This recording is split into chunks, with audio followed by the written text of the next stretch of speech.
Joining me now is former Trump and George W. Bush State Department Senior Advisor and Center for the National Interest Senior Fellow, Christian Whiton. Christian, great to see you. Your reaction to where we are here with the U.S. continuing to, as you just heard, watch Israel's next move? Well, it's clear as mud as far as what the administration is trying to say. Really, they seem to be trying to get half pregnant. And this is the problem when domestic partisan politics enter your foreign policy. What this really is about is Michigan. It's about the number of Muslim and Arab votes there that could be, they aren't a large in number, but could be decisive in the election.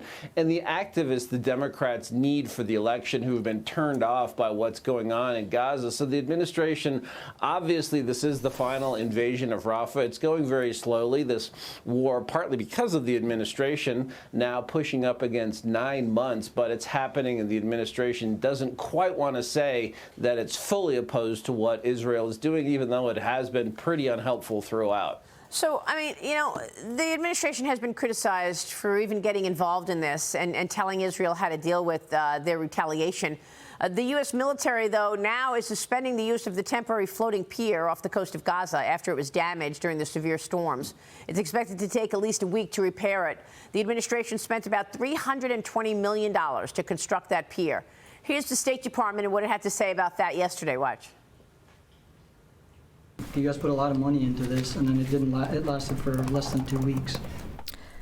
Well, in those 2 weeks, what I would say is that over 1,000 metric tons of aid got to the people in Gaza. So I don't think that's a total loss. If you want to characterize it as a failure, I leave it to you.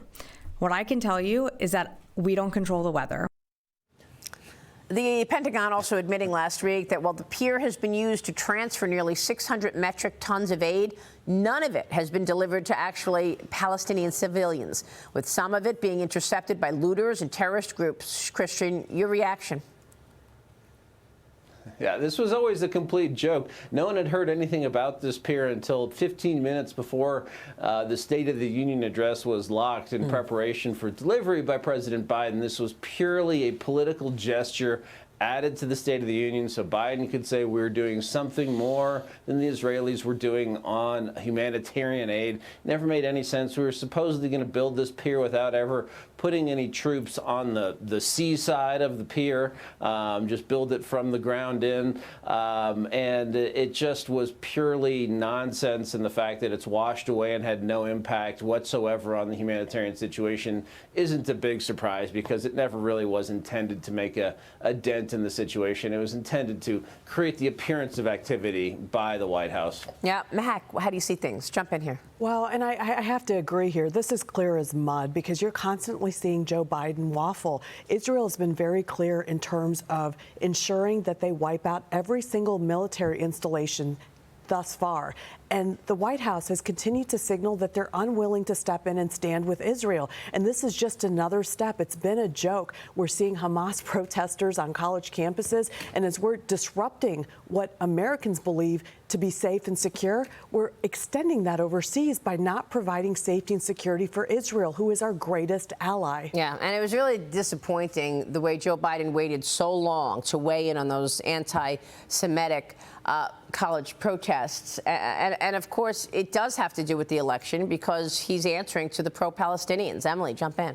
Yeah, I mean, I think President Biden is stuck between a rock and a hard place on this issue. On one side, he has the reliable Democrat youth vote that has always showed up for Democrat candidates, who's abandoning him in droves. On the other side, they have long-standing bipartisan support for Israel that I think makes it very, very challenging for a president as weak as Joe Biden to walk away from Israel in this context. Yeah, and Christian, then there's Ukraine President Zelensky warning that if President Biden misses a peace summit organized by Kyiv in Switzerland next month, Russian President Putin will, quote, applaud his absence. The White House has signaled its support for this summit, but has not yet said whether Biden will attend. The New York Post is also reporting that, quote, bad Biden policies and weapons shortages are actually hurting Ukraine's fight, and that they feel abandoned. Christian, your thoughts?